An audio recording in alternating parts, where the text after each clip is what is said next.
Sometimes it's difficult to measure the insulation resistance on a whole installation, and we have to go through the process of measuring each individual circuit. This is because we can't always isolate the whole of the installation at any one given time.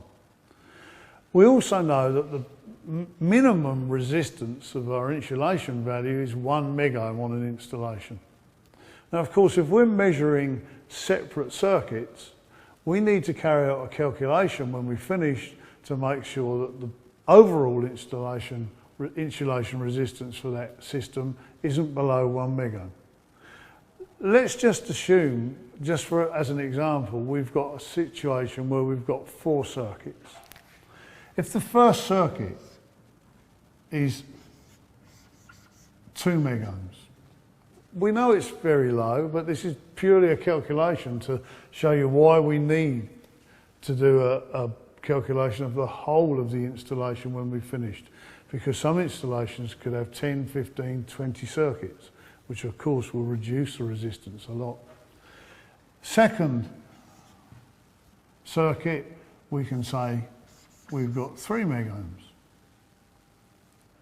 Third circuit, let's just say we're back to 2 megohms. And the fourth circuit, let's say we're greater than 200 megohms. We need to carry out a calculation now to see whether that total insulation resistance value is going to be below 1 megohm. The formula we use for working out this type of question would be 1 over R plus 1 over R plus 1 over R plus 1 over R. Now, because we've only got 4 circuits, we've not too much of a problem, but if you want to make sure you get them all, you can number these R1, R2, R3, R4. Equals 1 over R, which will actually equal the total insulation resistance.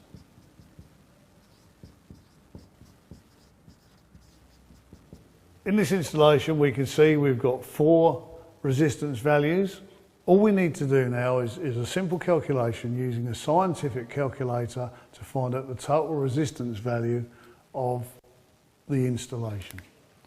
It's quite a simple process. Firstly, first circuit, 2, and we enter in x to the 1, which we'll find on our calculator, plus 3, x to the 1, plus the third circuit, 2, x to the 1, plus the final circuit, 200, x to the 1, equals, and we'll see it's 1.33. To complete the calculation, we now need to divide that into 1 again. So 1.33 x to the 1 equals 0.75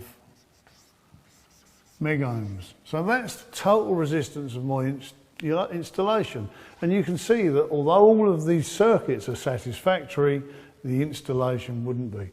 That's a good example of why we should be doing this calculation when we're doing periodic inspections and we're carrying out insulation resistance testing.